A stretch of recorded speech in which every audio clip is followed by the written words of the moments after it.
আসসালামু আলাইকুম সুপ্রিয় শিক্ষার্থীবৃন্দ, তুমি যদি অষ্টম শ্রেণীর শিক্ষার্থী হয়ে থাকো তাহলে ভিডিওটি তোমার জন্য অত্যন্ত গুরুত্বপূর্ণ। সুতরাং অবশ্যই সম্পূর্ণ ভিডিওটি দেখবে। তার আগে একটাই রিকোয়েস্ট, তুমি যদি চ্যানেলটি সাবস্ক্রাইব করে না থাকো তাহলে এখনই সাবস্ক্রাইব করবে, আর যদি অলরেডি সাবস্ক্রাইব করে থাকো তাহলে অসংখ্য ধন্যবাদ। সুপ্রিয় শিক্ষার্থীবৃন্দ, আজকের অভিজ্ঞতা হলো গাণিতিক অনুসন্ধান, যা আলোচিত হয়েছে 1 থেকে 24 পৃষ্ঠা পর্যন্ত। আজ আমি তোমাদেরকে 1 থেকে 6 পৃষ্ঠা পর্যন্ত সমাধান করে দেখাবো। গাণিতিক অনুসন্ধান এই অভিজ্ঞতায় তোমরা শিখতে পারবে গাণিতিক অনুসন্ধান প্রক্রিয়া, গাণিতিক অনুসন্ধানের ধাপসমূহ, প্যাটার্ন, তথ্যের উৎসের নির্ভরযোগ্যতা যাচাই করার পদ্ধতি। তোমরা ছবিতে যে লোকটাকে দেখছো তার নাম হলো ফিবোনাচ্চি বা ফিবোনাক্কি। তিনি ছিলেন একজন গণিতবিদ, যাকে মধ্যযুগের সবচেয়ে প্রতিভাবান পশ্চিমা গণিতবিদ হিসেবে বিবেচনা করা হয়। ফিবোনাক্কি সংখ্যার আবিষ্কারক হলেন স্বয়ং ফিবোনাক্কি নিজেই, যার পুরো নাম লিওনার্দো দা পিসা।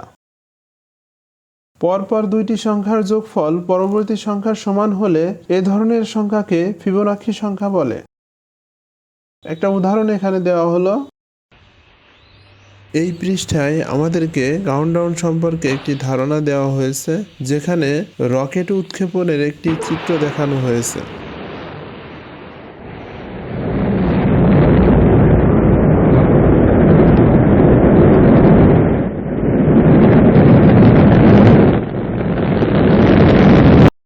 সমস্যাটির শুরু সংখ্যা দিয়ে যে কোনো 4টি ক্রমিক পূর্ণ সংখ্যা নাও এবং সংখ্যাগুলোকে ক্রমানুসারে সাজিয়ে পাশাপাশি বসাও এবং তাদের মাঝখানে বেশ খানিকটা ফাঁকা জায়গা রাখো। তুমি যে কোনো 4টি সংখ্যা নিতে পারো। বোঝার সুবিধার জন্য আমরা নিচের 4টি সংখ্যা নিলাম। এখানে যে কোনো ক্রমিক সংখ্যা নেওয়ার কথা বলা হয়েছে, তো আমরা 1 2 3 4 এভাবেও নিতে পারি, আবার 4 5 6 7 এভাবেও নিতে পারি, আবার 3 4 5 6 এভাবেও নিতে পারি। 2 নাম্বার, এখন তোমার কাজ হলো সংখ্যাগুলোর মধ্যে যোগ অথবা বিয়োগ চিহ্ন বসানো। সংখ্যাগুলোর ক্রমভঙ্গ না করে ভিন্ন রকম ভাবে যোগ অথবা বিয়োগ চিহ্ন বসাও। খানিকটা এমন। চিহ্নগুলো খেয়াল করো। এখানে 4টি ধাপে চিহ্নগুলো বসানো হয়েছে। প্রথম ধাপের প্রথম লাইনের সবগুলো যোগ, দ্বিতীয় লাইন থেকে ডান দিকে একটি করে বিয়োগ বৃদ্ধি করা হয়েছে। দ্বিতীয় ধাপের প্রথম লাইনে সব বিয়োগ। অনুরূপভাবে তৃতীয় ধাপের সম্পূর্ণ বিপরীত হচ্ছে চতুর্থ ধাপ। অনুমান করে বলো দেখি কতভাবে সংখ্যাগুলোর মধ্যে যোগ অথবা বিয়োগ চিহ্ন বসানো যায়। পাশের ফাঁকা ঘরে লিখে রাখতে পারো। তো 16 ভাবে বসানো গিয়েছে। যোগ অথবা বিয়োগ যত রকম বসানো যায় সব রকম বসিয়েছি। মাথায় যা এসেছে সব বসিয়েছো? হ্যাঁ, মাথায় যা এসেছে সব বসিয়েছি। সবকটি যোগ এবং সবকটি বিয়োগ এমন করে বসিয়ে দেখেছো? হ্যাঁ, সবকটি যোগ এবং সবকটি বিয়োগ আকারে বসিয়েছি। এরপরের কাজ হলো সবকটির ফলাফল বের করা। যোগ বিয়োগ করে ঝটপট ফলাফল বের করে নাও।